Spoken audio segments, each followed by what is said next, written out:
Shri Bhagavatam ki jai, Shri Balaram ki jai. Jai.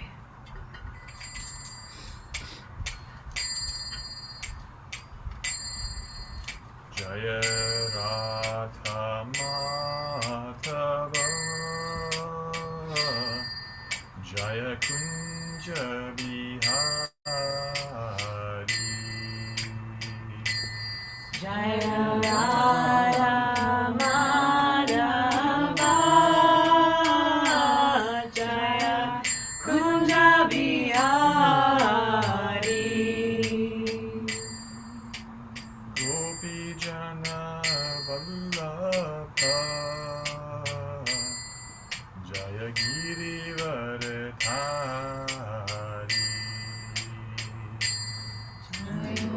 Gopi Jana Vallabha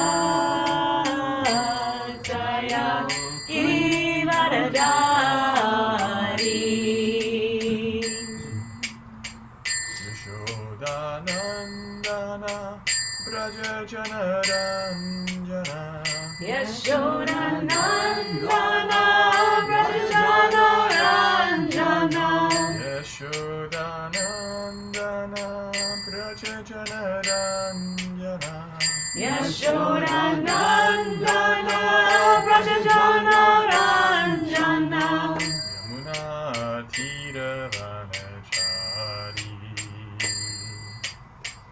Yamuna Tiravanachari Jaya Radha Madhava Jaya Kunja Vihari Jaya Radha Madhava Jaya Kunja Vihari Hare Krishna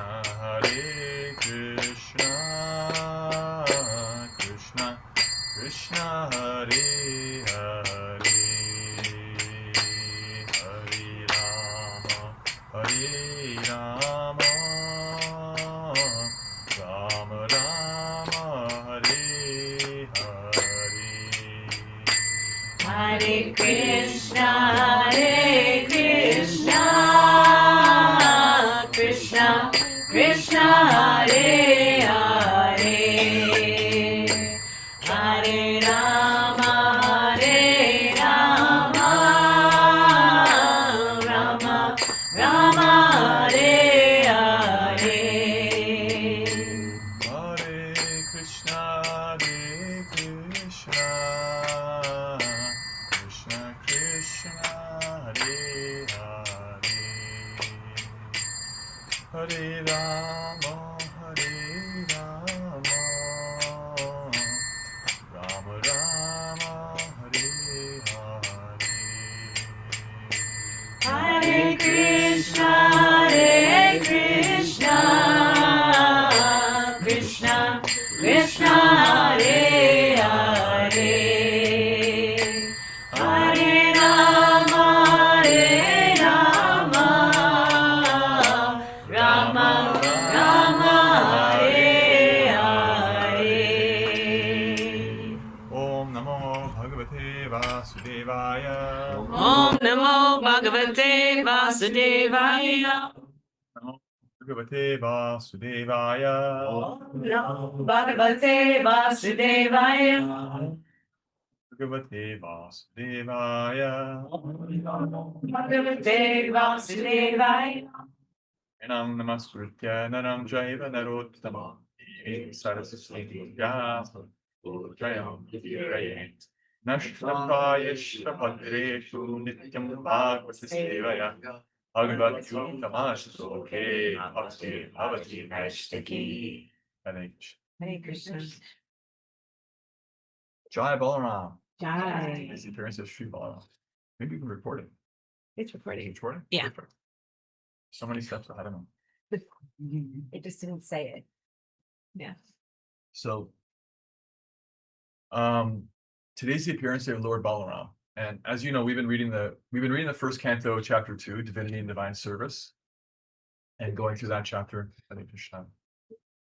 And I wanted to pick a verse that I felt I could connect to Lord Balaram, and I looked at the verse that we're on anyway, and I was like, oh, actually, this works. So Ah, I'm going to read that, and we're going to reference some other things and speak about Balaram and who he is and what he means for us, with the permission of our glorious guests, me, Guru, and Nutsu Guru. Thank you for being with us. I know we have to depart right now, but yeah, okay. So we're going to read from the Srimad Bhagavatam, Canto 1, Chapter 2. We're on verse 31, yeah.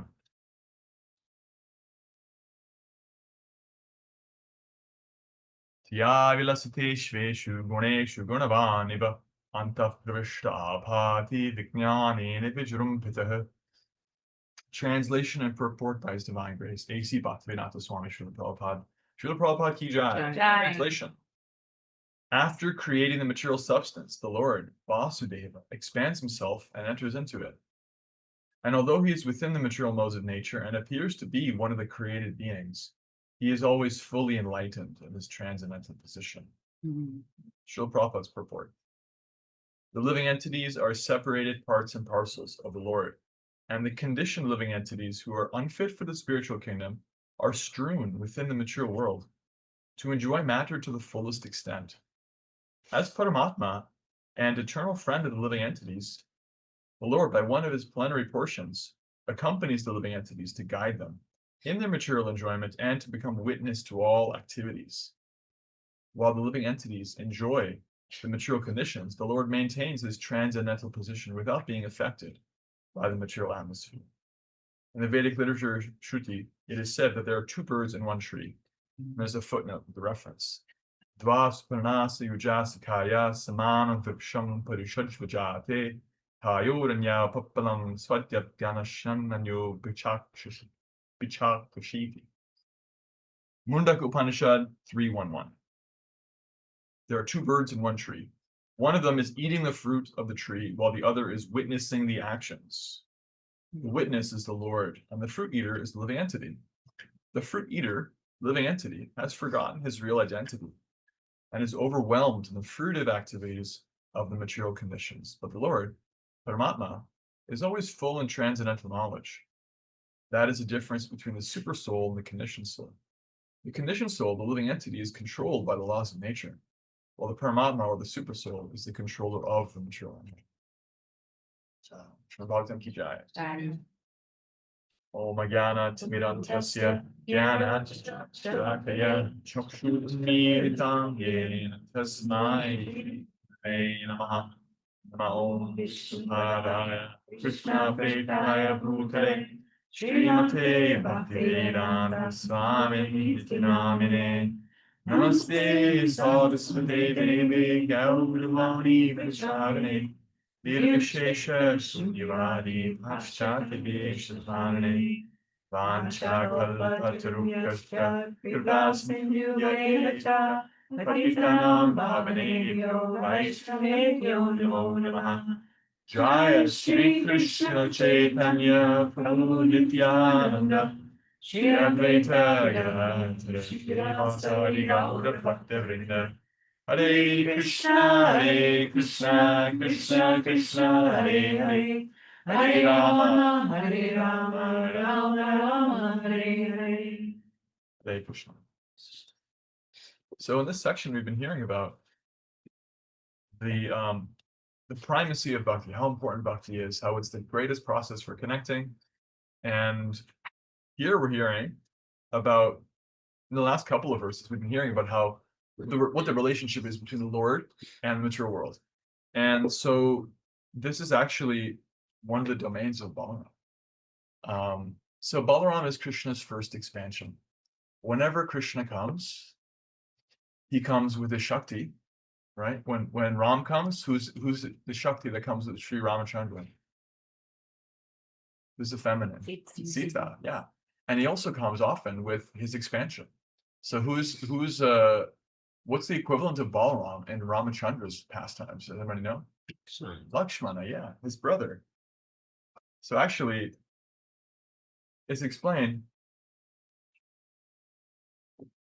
Just like when Ramachandra was present, Lakshmana, and indeed his brothers, their brothers, Shatrughna and Bharata, are also expansions.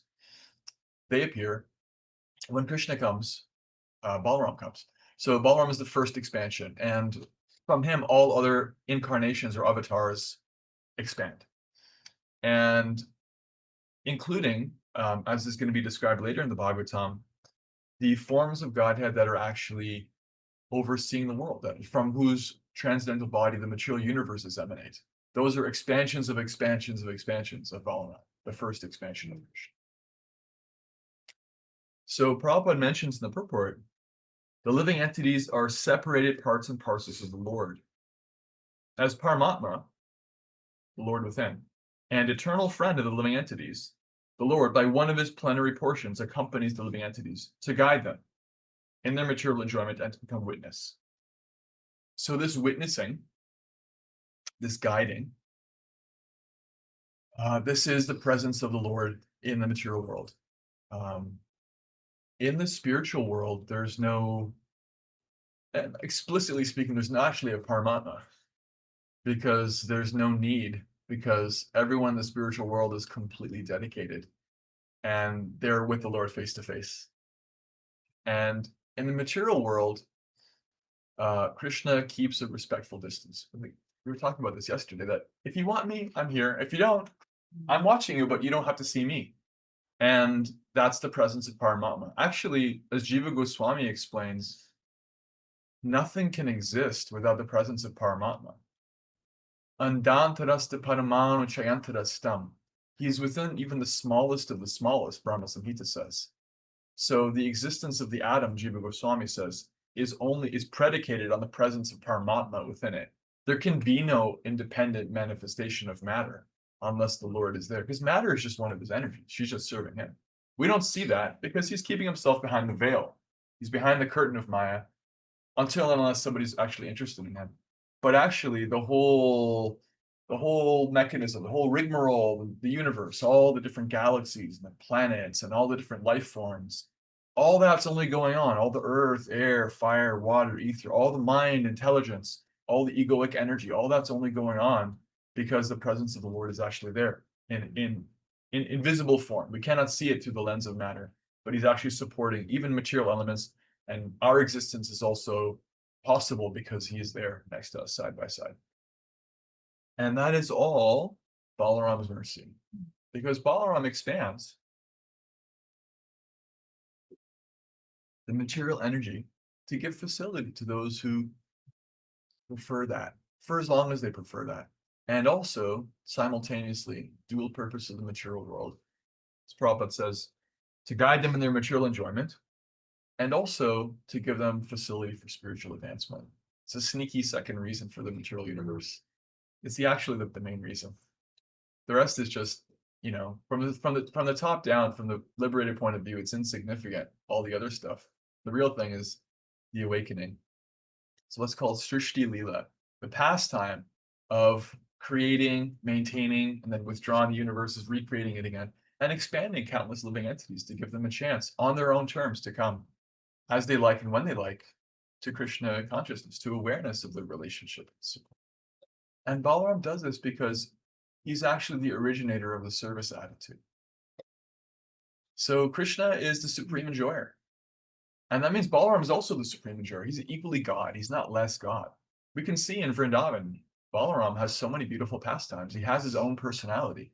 He has very special friends. He has certain gopis that he likes to associate with. He has a certain mood. He has a form.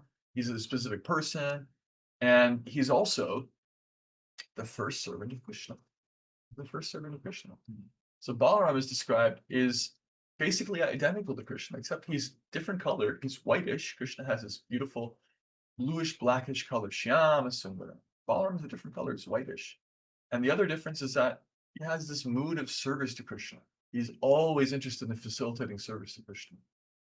And his service attitude is so broad that he allows and enables and facilitates the opportunity for service for anybody else.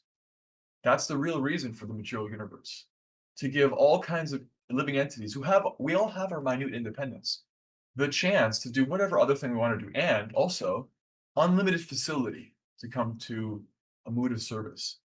He's so patient that he allows for a scope for anyone to play out their material desires until they come to a point where they're like, well, this isn't really satisfying. Isn't there something more? And then he expands in other ways too. Can I have an 11th canto Bhagavatam? 11th canto part 2. And this is a nice verse spoken by Uddhava.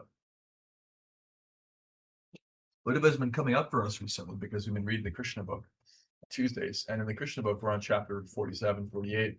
Uddhava visited Vrindavan. He carried a message from Krishna. Uddhava was a very exalted devotee in his own right, but even he had to learn from the residents of Vrindavan. And in this verse, he speaks very beautifully. This is 11:29:6.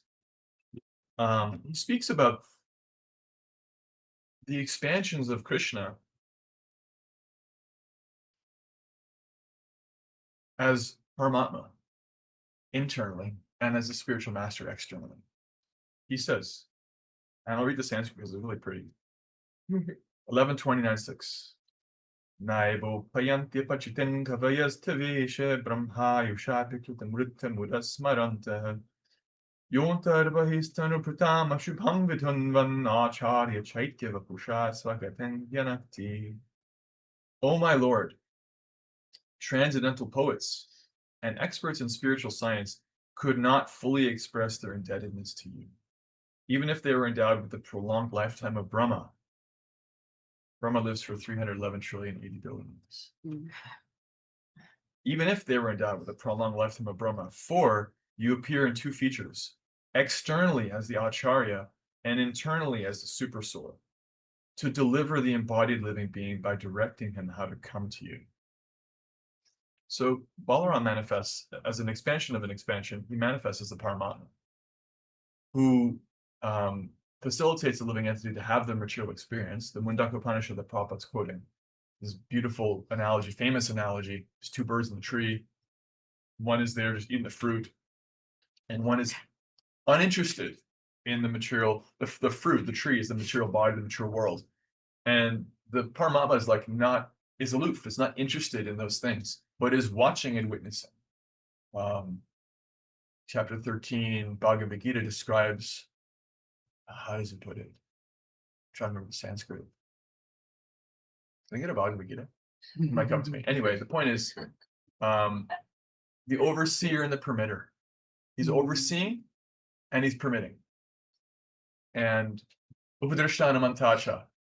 Just shut up. Upadrashta and Anamanta. He's overseeing and he's allowing from a distance. And also, there's also the sense of conscience. There's a sense of internal guidance. There's the Lord within who receives our prayers, right? Anybody, anywhere who's ever prayed, that prayer is mediated by Paramatma. The presence of the Lord is actually directly next to us in the heart. And that's tangible, actually. It's a tangible reality for anybody, no matter how conditioned they are. They can have immediate access. And Uddhava is so impressed by this truth from his realized position. He says, even if I could live for 311 trillion 80 billion years, and I were the most powerful poet and great learned scholar, so I could never forget this, I would never have enough time to properly glorify you for that gift that you appear internally. And Acharya Chaitya, externally also. He appears externally. Balaram also appears through his empowered agents.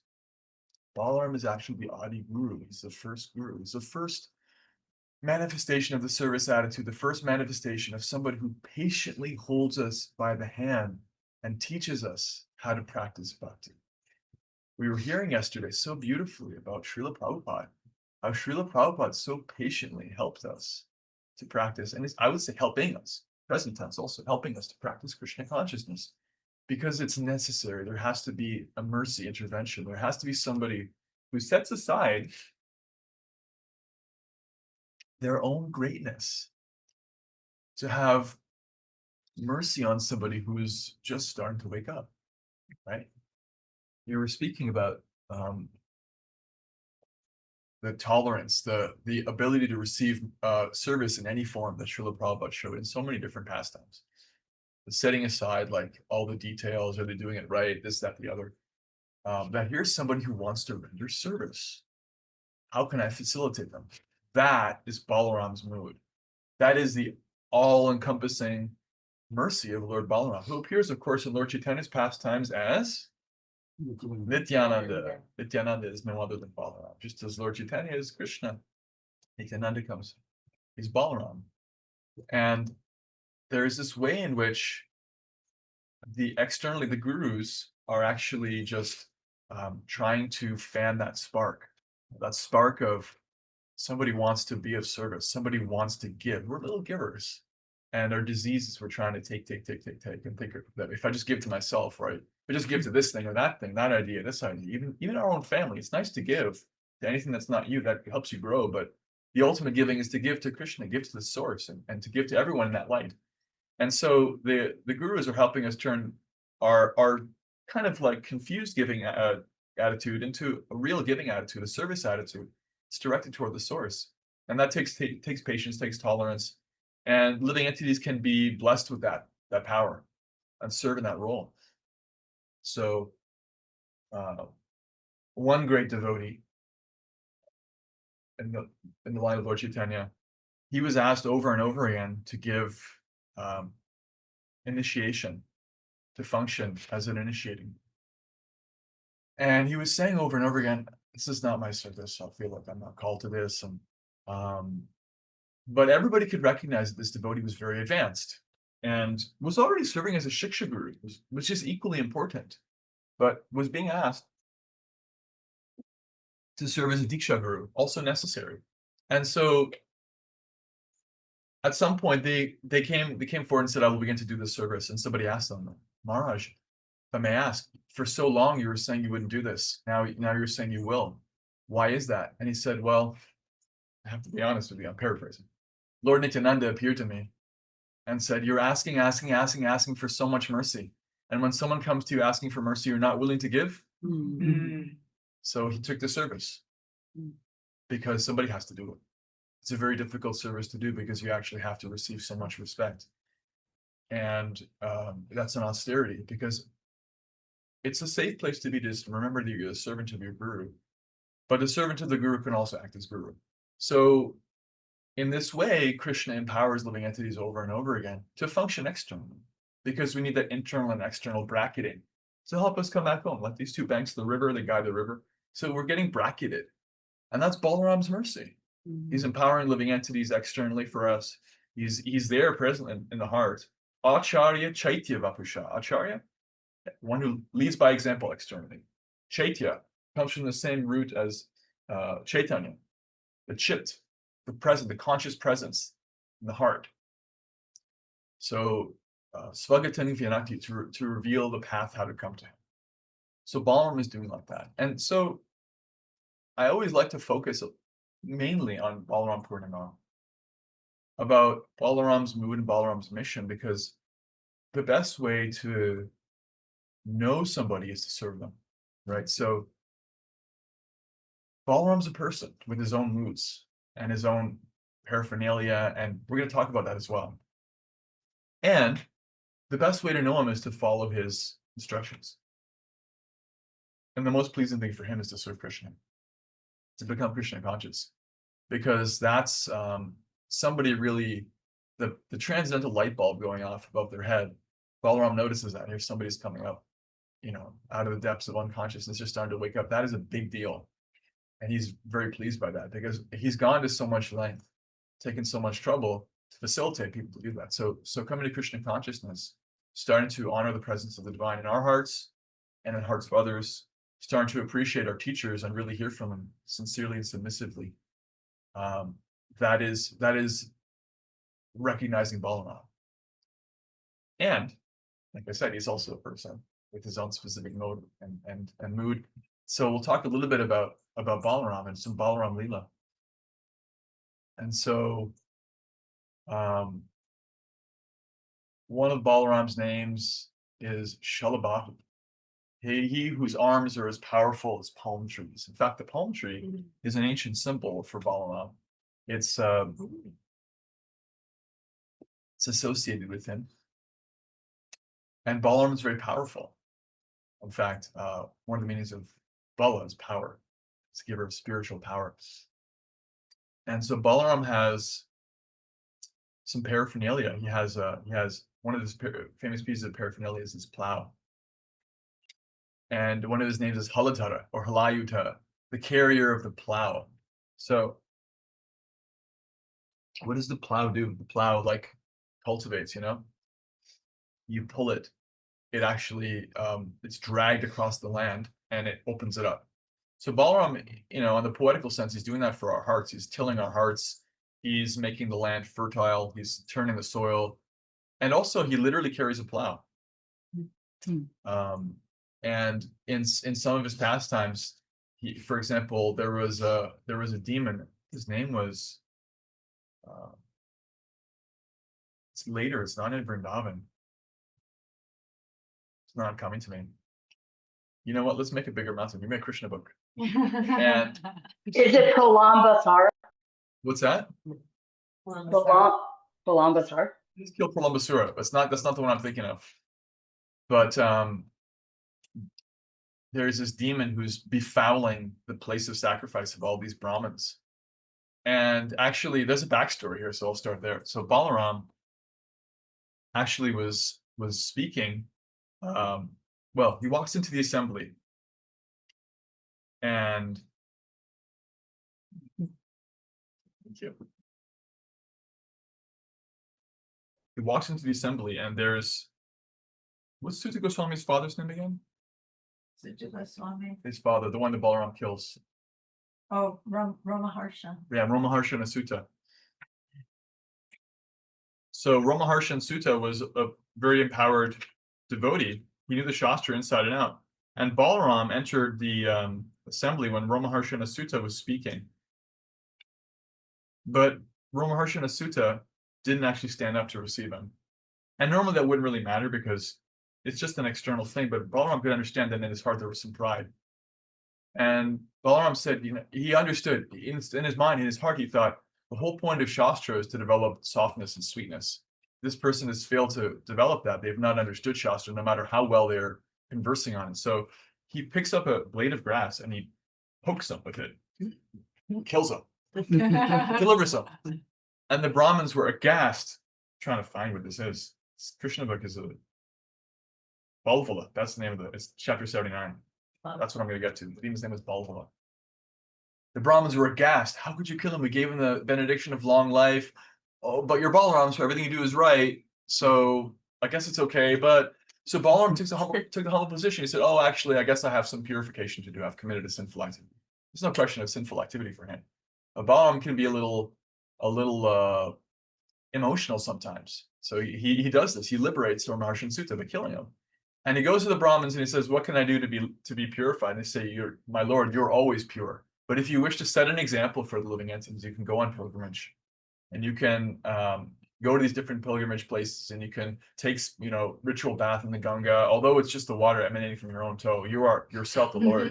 But still, you can do like that, perform all these ritualistic activities." So he goes on pilgrimage for a long time, all around these sacred places.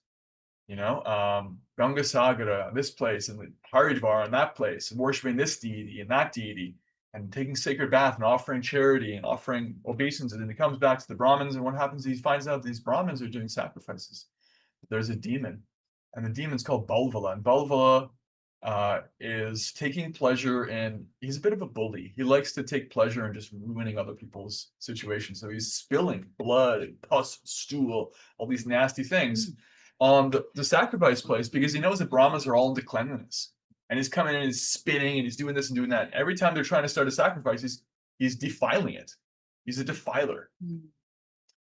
And Balaram says, "I've come and I've done all these things to purify myself. Do I have your blessings?" And the Brahmins say, "Yes, but there's one more thing. There's this demon. Can you come take care of it?" So there may be a picture of what Balaram does. But he pulls him down with his plow, and then he smashes him with his club. No, there isn't, but Balaram's here another way, so I'll show these pictures. Here's Balaram killing Dvivida gorilla with a flying punch. Put around. Yeah, and then on the previous page, Balaram being prayed to by Yamuna. That's a whole other pastime.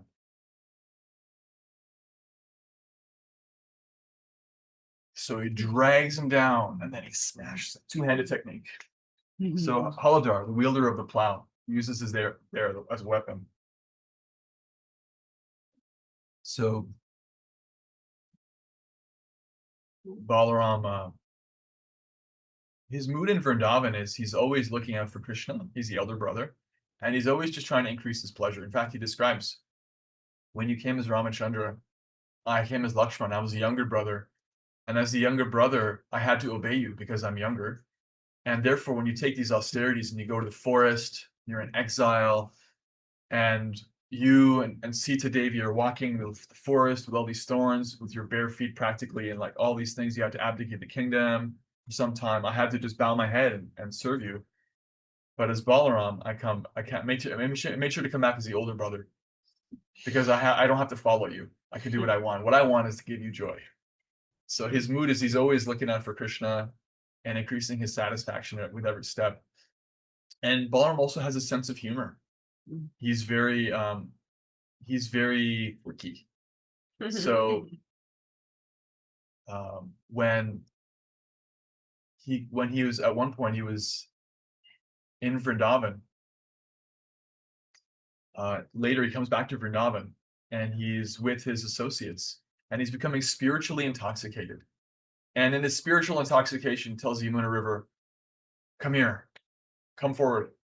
And he beckons her, and she doesn't understand at that moment what's happening by he appears to be intoxicated. What is this? What's happening here? So she doesn't listen to him. And he gets angry. And he says, I will drag you with my plow and I'll break you into so many different pieces. You'll become rivers and rivulets and tributaries and you'll dissipate. Come here right now. He's showing spiritual anger. And she realizes this is actually Balaram. This is actually my Lord. And she comes to her senses, offers beautiful prayers. There's a picture there. He's there, beautifully leaning on his plow. So he has this kind of like spiritual, emotional side to himself. She was never in any danger. Yamuna is a pure devotee, but he was enjoying himself in that mood. He's also, one time he was being cheated in a game of chess. That was Rukmi, right? He's not good at chess. Yeah, and Balaram is not very good at chess. He's actually losing. And Rukmi was saying, The supreme personality of God is not very good at chess. Krishna and Balaram both play chess. Chess was actually invented in India. Even historically, we understand that. But Rukmi was cheating him. He was cheating him and he was saying, oh, let's play again for this much money, that much money. And so Balaram was like, okay, double or nothing. And then Rukmi cheated. He cheated Balaram. And Balaram was not having any of it. So he actually gets up and kills him. Punches him out, liberates him right there. And this is at the wedding ceremony of his son, who's getting married to Aniruddha and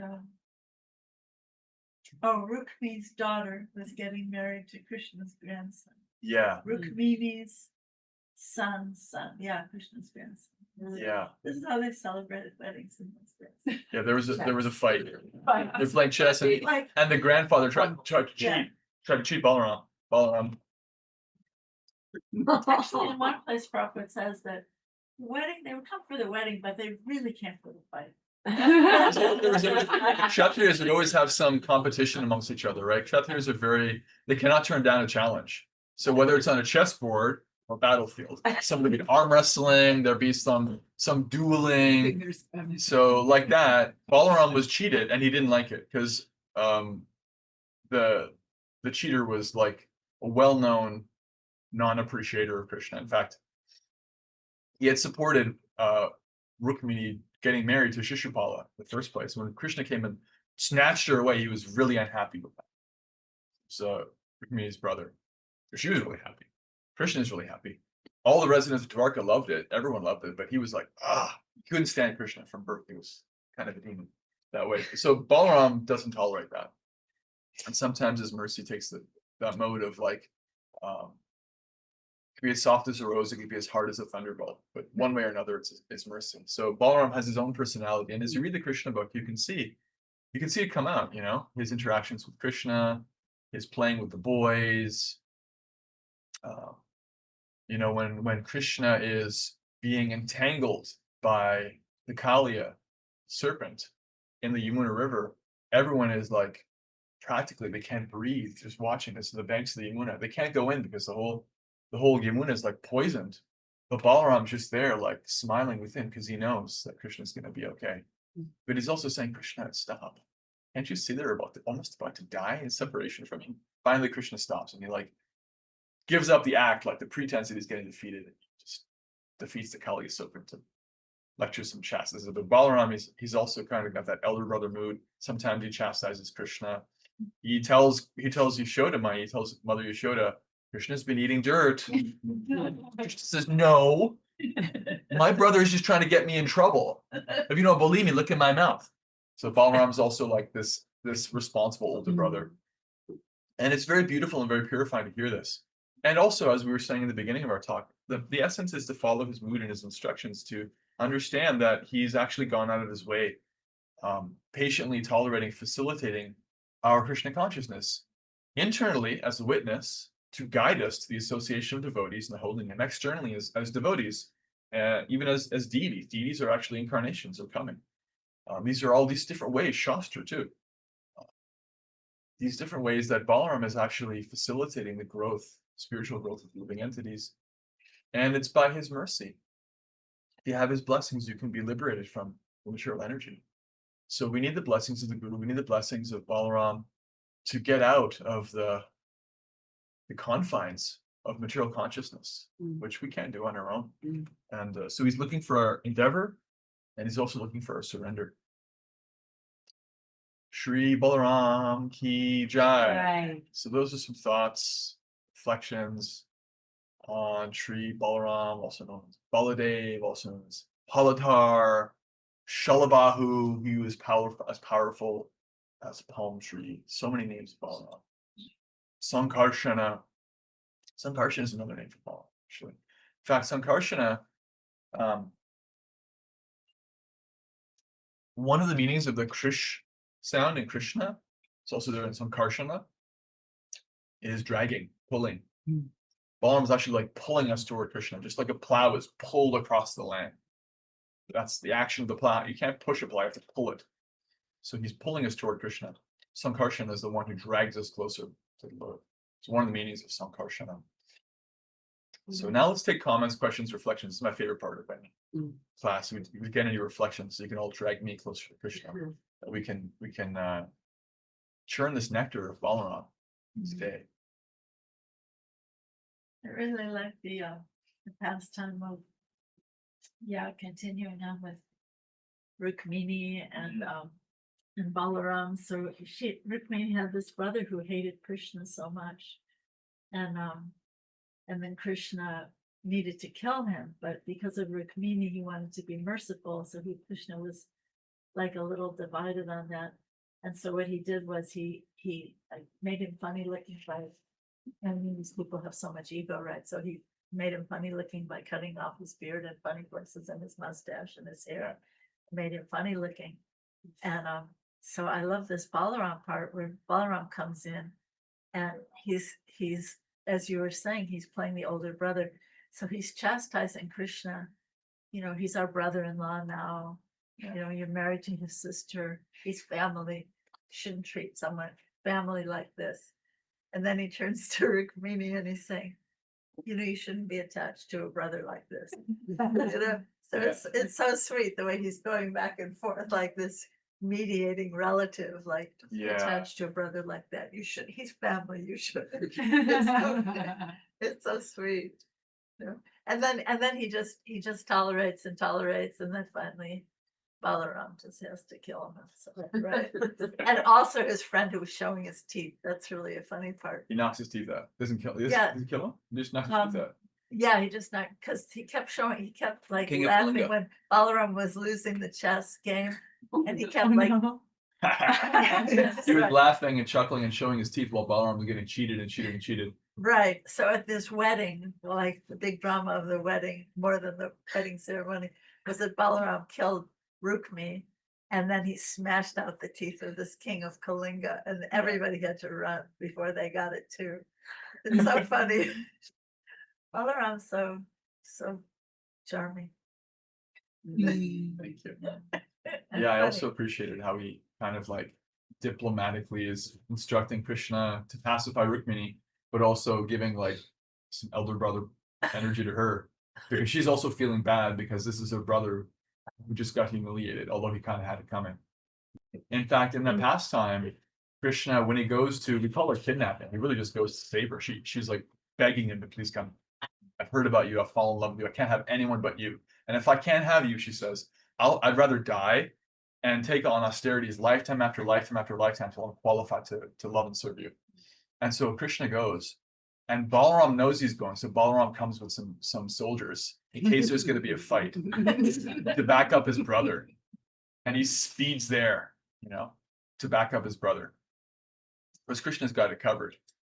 In fact, when they're retreating, Rukmini is such a daughter of a kshatriya. She actually takes the reins of the chariot.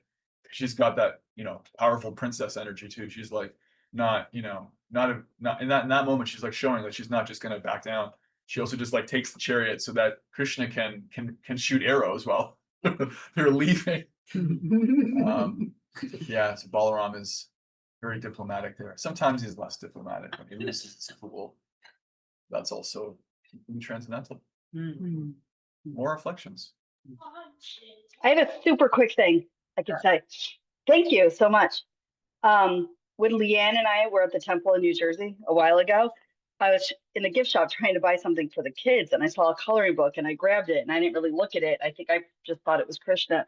And it's this whole beautiful Balaram Vrindavan pastimes. And I was just looking through, I picked it up the other day actually, and I was looking through all the pictures and thinking, I don't know anything about Balaram. And it says on the quote on the cover is the incarnation of the Lord Balaram exhibited his beauty. Srimad Bhagavatam 1:328. I mean, I love when they for the kids when they give you the pictures and the lines, but it's good for me too. So I loved hearing today, and I'm gonna color a little. She's gonna color. His whitish complexion became red when he was wrestling with Krishna. He was wrestling Chano and Mushtaka, we heard recently. Although they were young men, and they were apparently like completely outmatched. They of course defeated them. And it's described the onlookers were saying, this isn't a fair fight. We have to leave. We can't tolerate this. This is not okay. And then someone else said, yeah, but look at Balaram. How beautiful he is. That pinkish complexion that's rising because he's really engaged in this strenuous activity. So his whitish complexion became pink because he was going for it in that battle.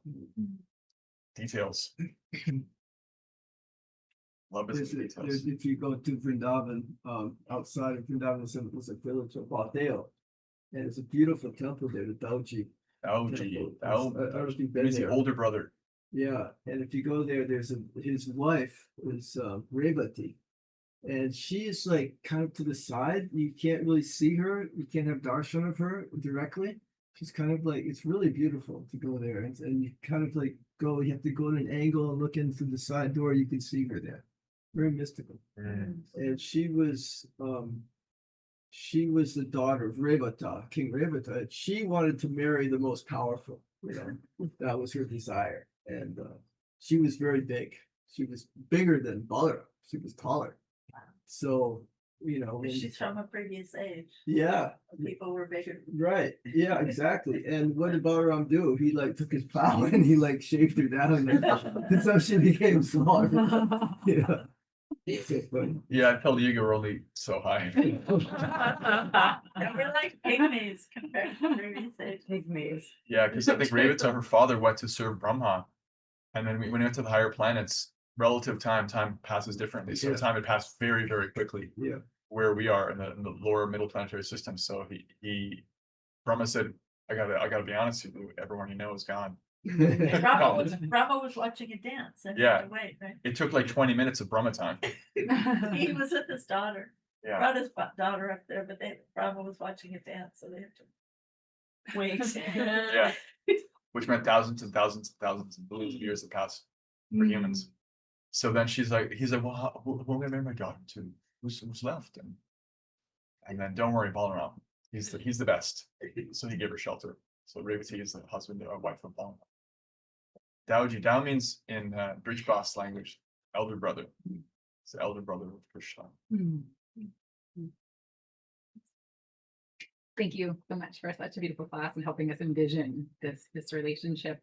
I just wanted to reflect on, I'm so thankful for this expansion, because as we grow in our Krishna consciousness and our brothers and sisters to each other, I think Balaram is just such a beautiful example of that brotherly love, that care, that service attitude for us to then emulate and use with each other, you know, in our Krishna conscious family. So it's just so merciful that we have like this beautiful example to read about and to emulate, and to you know, show the care that he shows to Krishna and to the devotees, how we can show it to each other. Right. Mhm. That's why I like that a lot. Not be a bully, but be a protector. Right.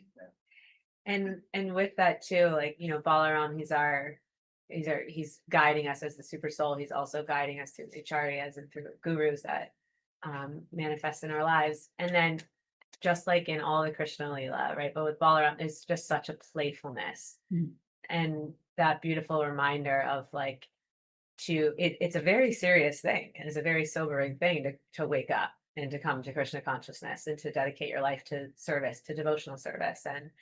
And yet there's also like, you can be quirky, Yeah. and you get to have, There's room you for know, levity. there's room for levity in your personality, and, you know, maybe don't punch people's teeth out, but, You can do it. I can't but do it. to jest, you know, that have that playfulness and jest Yeah. with the brotherly, sisterly mood, you know, and we're here to protect, not tear each other down and harm each other, but also to allow for levity and lightness and Yeah. play. I was almost kind of thinking about talking about that side of things. Like, how do you get to know? I kind of touched on when I said like the best way to know somebody is by serving Serving them. them. And I feel like what you're saying touches on that like there's always a person behind the message, behind the instructor. There's like a complicated, beautiful, multifaceted person that you were speaking about yesterday.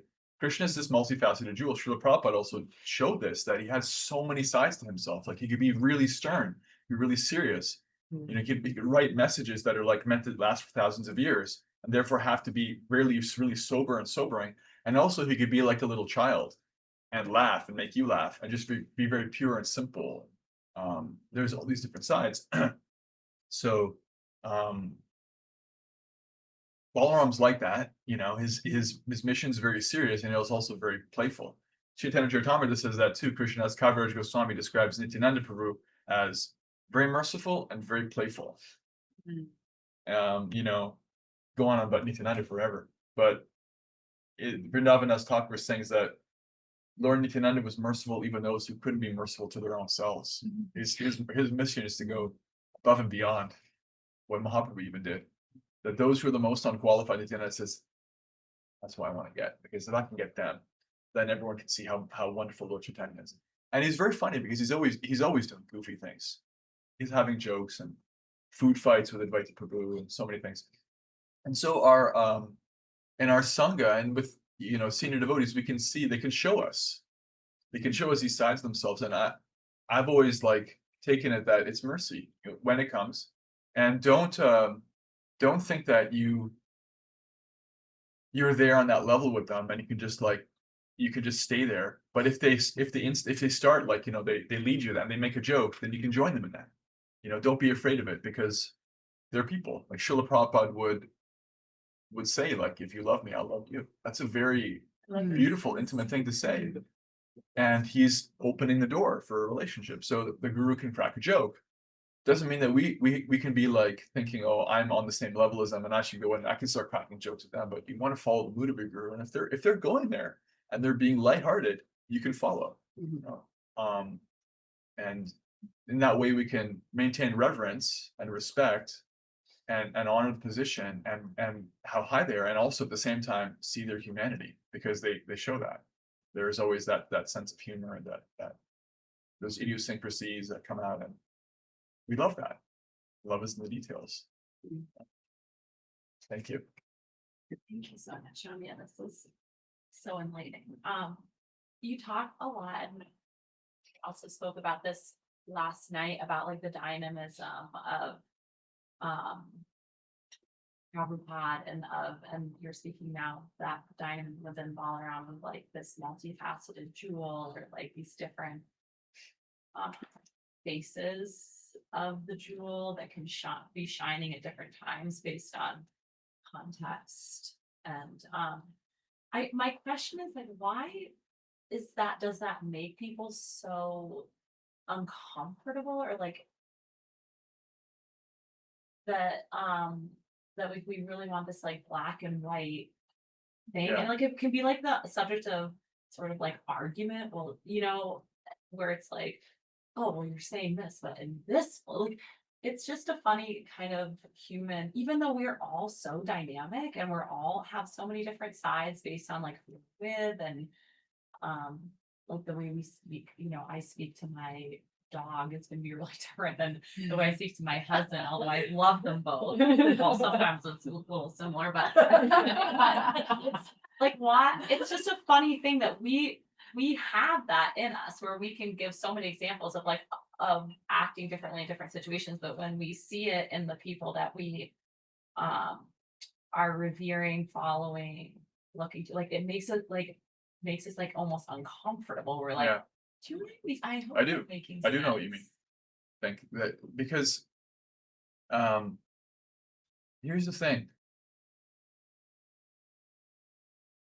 Persons are the most beautiful and complicated thing.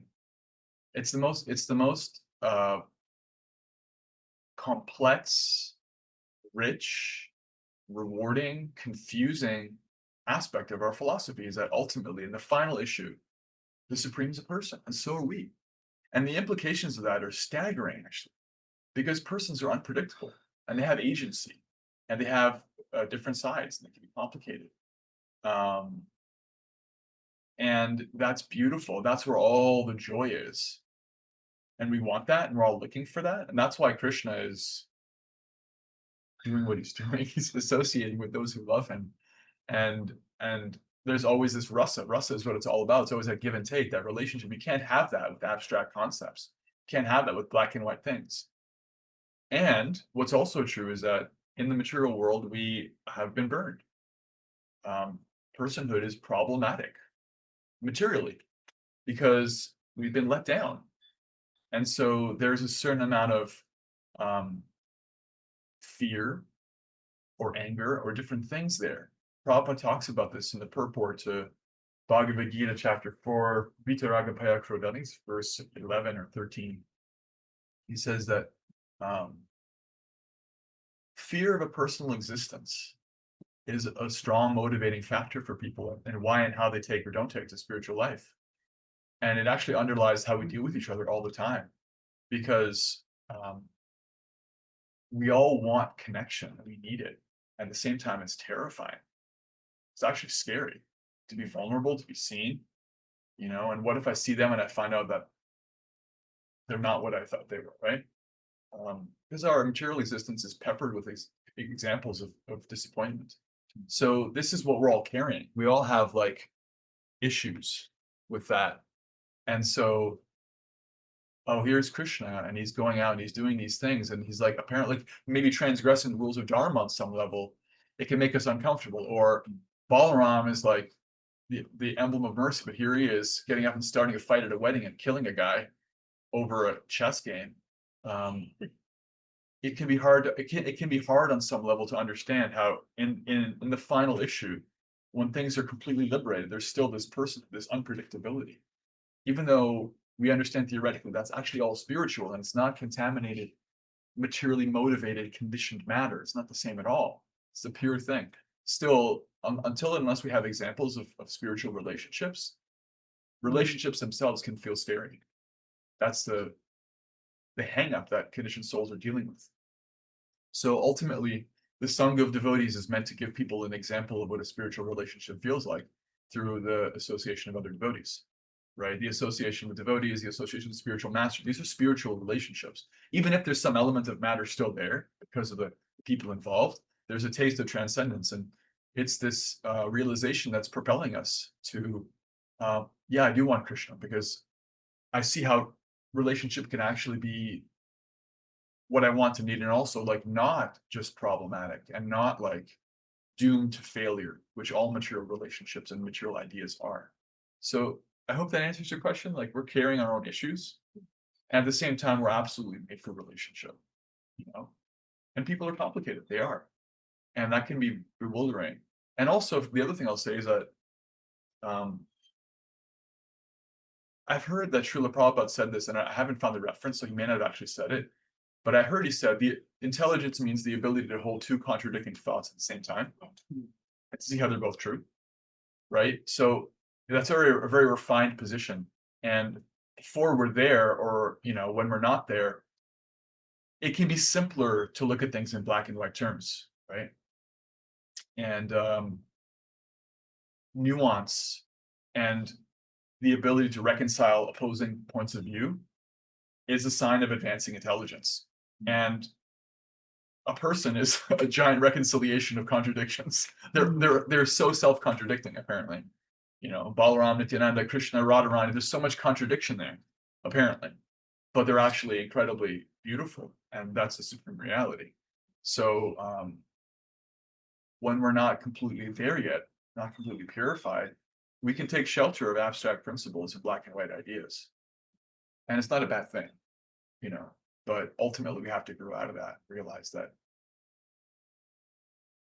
hey, Krishna loves everybody, even with all of our flaws.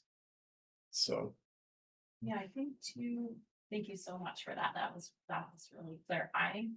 And I think too, like just taking into account growing up for some of us, especially who grew up like in an atheistic home and getting a Western education and public school, we're talking about like fertile ground. You mentioned this fertile ground that Krishna, that Balaram comes along to like till the soil. And that's like really feels like what's happening because yeah, like I think a lot of people are like me, but I didn't grow up with any. So I'm looking for that, like, well, 1 + 1 = 2.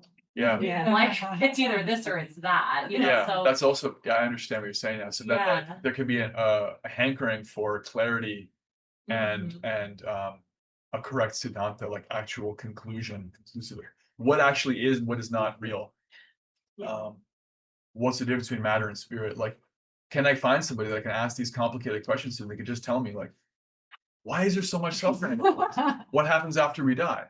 There are also black and white answers to that, and in the absence of that, one may be craving and hankering for clarity. In fact, like Ayurveda, for example, is described. My godbrother Madhuri Purpuru explained, a hankering for different kinds of tastes and taste experiences also indicates psychological tendencies. So if you're really into crunchy, crispy things, it's like a desire for clarity and conclusive truth. So I love chips. we also Like I'm a crunchy girl. I love crunchy me things. too. What's the sweet? I don't remember. You can right. ask him. Okay. Nectar. So we also have that psychological need and spiritual need. And if we become over-attached, yeah, there's a whole, like, I can give a whole other class on like what happens if you become over-attached to emotion, and that's out of bhakti at the expense of philosophy. What happens if you get attached to philosophy at the expense of emotion? There are two different ways you can go, One is like impersonal, dry philosophy. One is like sahajiya, like loosey-goosey, weird, where you mistake material emotion for spiritual emotion. And historically, we can see like what those look like, how they've manifested. So that's psychology. That's a whole other thing to talk about. Yeah. And you mentioned the two banks of a river that make a river flow. So even in rasa, too much sweetness, like I like mango juice. So, give me a gallon of mango juice every day and I'll be totally Sick of it. sick. So you got to have the sweet, you got to have the bitter, you have Yeah. and you got to have the idiosyncrasies. But I was thinking how, you ever notice when you're doing Krishna book readings and there's some people who sort of fall off the wagon because they just can't accept all that killing. And they like, I know once in Denver, we had this guy, really enthusiastic guy, was coming around the temple and he had pizza and he loved fields.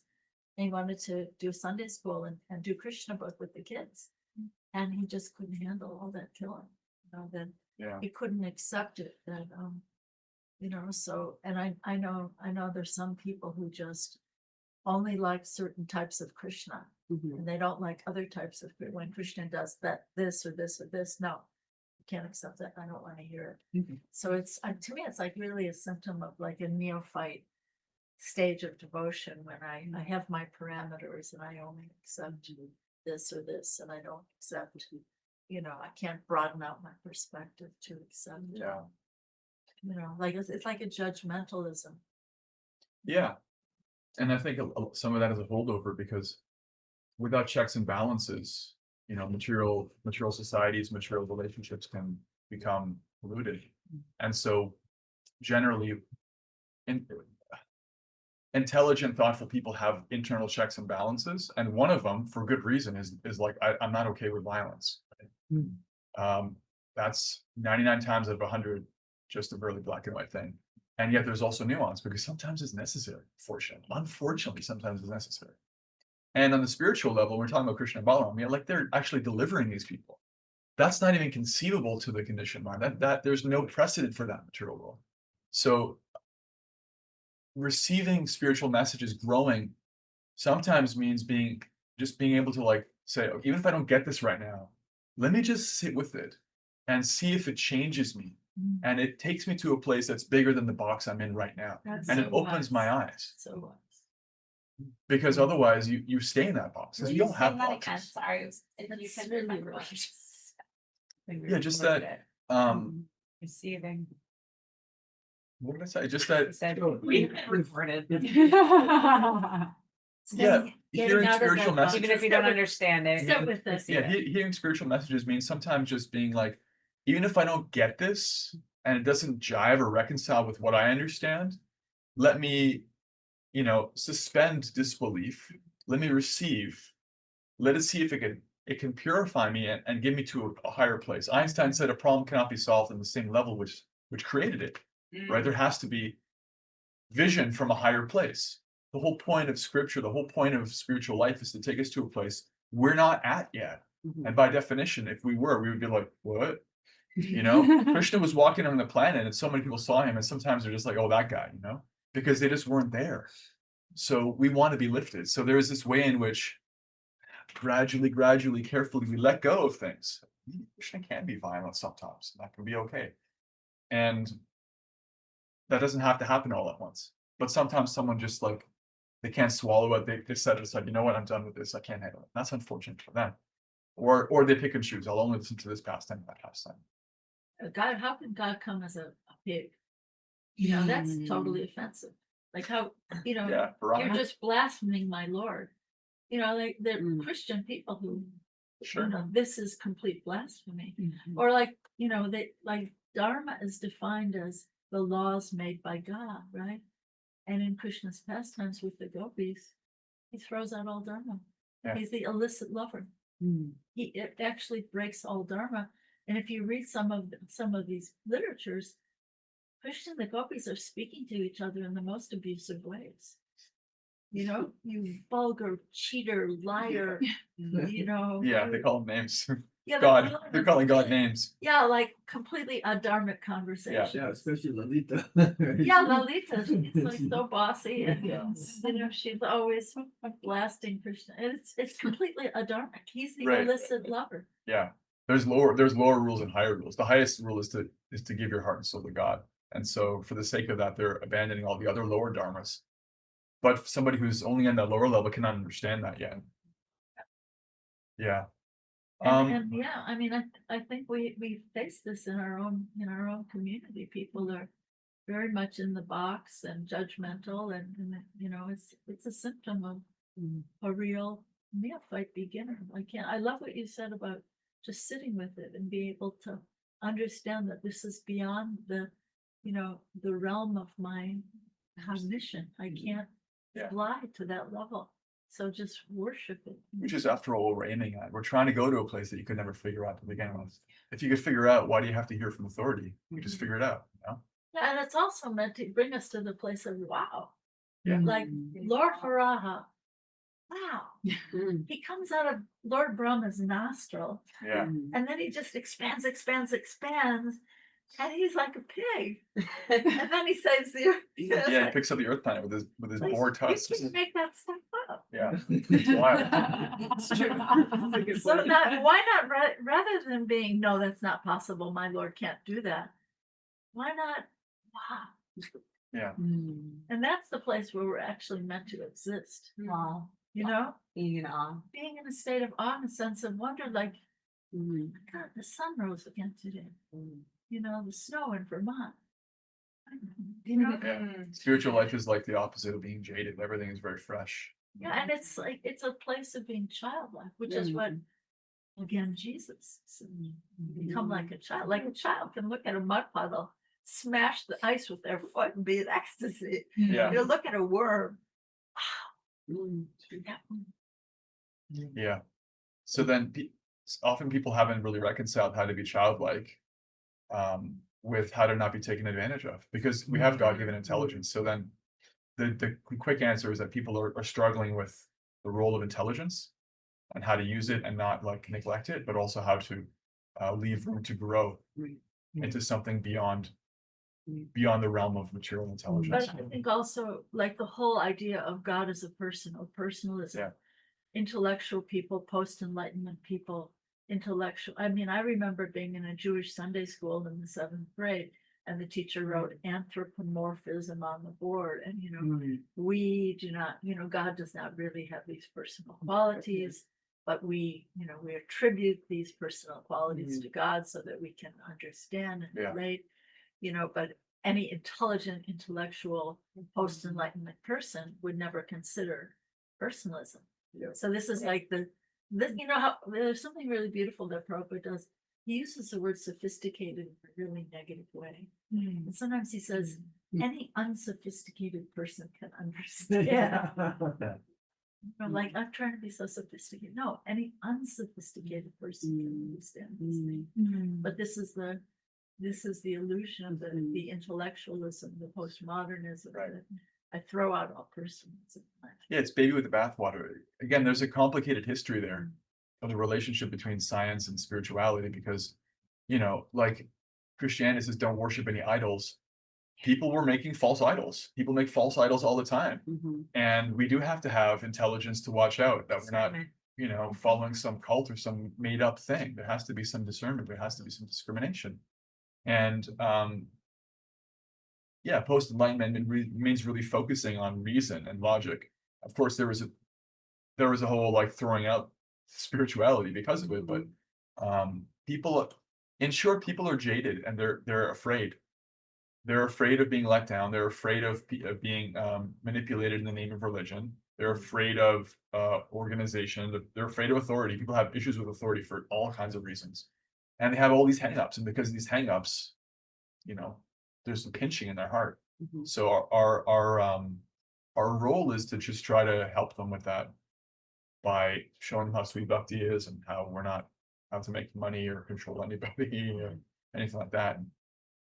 I think too, for us crunchy people, like it's, you know, you want to know, and to be out, like being in sales and doing what I do, the words "I don't know" are really hard for salespeople to say. Like, I don't know. And so that idea of like not having it, we don't have the brains or the capacity to even understand Krishna. Like, you know, we get little glimpses with all the Leelas and we kind of understand, but there's no way we could ever really understand Krishna. And so I think it's uncomfortable to say that. Like, there's something that we can't completely explain. We're never going to fully understand it, but we're going to trust and surrender and love because we see him as the supreme personality of God. So I think it's like that's been a conflict. It's like, I don't know. It's just a hard thing to say. But there's so much integrity to that, like in sales. If someone says, you know, I don't know the answer to that, but I'll get back to you. You know, let me get back to you. That's like, oh my gosh, that's so much better than the guy who makes up some lie about save your life, and you know, it's to be able to just fold your hands and say, I don't know. I bow to this mystery. I think I think in this Kali Yuga, we're so robbed of mystery and ritual and religion has become, like my friend that I was just with, she's trying to teach a class on anointment to a bunch of, post-Calvinist Protestant Vermont people. She said they just can't get into any kind of ritual or mystery. It has to be very vanilla. Like they just can't go there. And it's probably because of abuses of in the past. It's part of it, yeah. Like I said, we all have a complicated Right, history with that. or what people do is I've heard people say that, oh, you have your mythology that's so beautiful, he has his mythology and it's all just like made up stuff and you can, it's like Makes you respect your mythology, Makes you comfortable. Yeah. Cool. Well, that's like what Lord Chaitanya got with, Prakashananda Saraswati. Right. Why are you dancing with a bunch of women and children and fools? Why don't you study Vedanta with us? And then he just knocked them off their big seats and, gave them a real understanding. That's like the typical view of bhakti. It's Yeah. very nice temporarily until, it's a nice crutch and a nice ladder until you get to the real. Yeah, but he was very patient in dealing with Prakashananda. Met him on his own terms. Mhm. He could see how attached he was to philosophy, so he talked in those terms, and also he was very, very humble. Yeah. And he manifested some of his effulgence too, Because that's what they wanted. because they want the effulgence. Their goal was the effulgence of God. So Ultimately, bhakti has to be tasted, so our whole thing is how to help ourselves to taste it. And then if we're in this situation of trying to help others, like what can I do to get this spiritual child to take the medicine willingly? Right. I mean, the beautiful thing about Balaram's appearance day, it brings us back, like you mentioned, to Lord Nityananda, so he is the ultimate source of shelter, and we all need shelter. That's our problem. In this material world, without shelter, we were talking about that yesterday, how, you're a beautiful example how you're offering shelter to women, who have a very distressful predicament in today's society. And, for myself personally, I know like Nityananda is really where I go every day, so I sing Hita Kala Kamalam, it's just a beautiful song. And it's, he's so accessible. Nityananda is right there, and he's just there with open arms, just giving the ultimate mercy to us. And he is Balaram, so on this day, we should really give our respects to Nityananda and sing his glories as well. Yeah. It's really important. Absolutely. and pray to him to allow us to be accepted by Lord Chaitanya. Right. That's a very nice. Yeah. He's recommended. Right. You are his students. Yeah. Shri Nityananda Balaram ki Jai. Srimad Bhagavatam ki jai. Hare Krishna, Hare Krishna, Krishna Krishna, Hare Hare. Hare Hare Rama, Rama Rama, Hare Hare. Samya Prasya Prabhu ki Jai. Jai. Haribol. Thank you for delving so deeply into these beautiful teachings. That was all yours.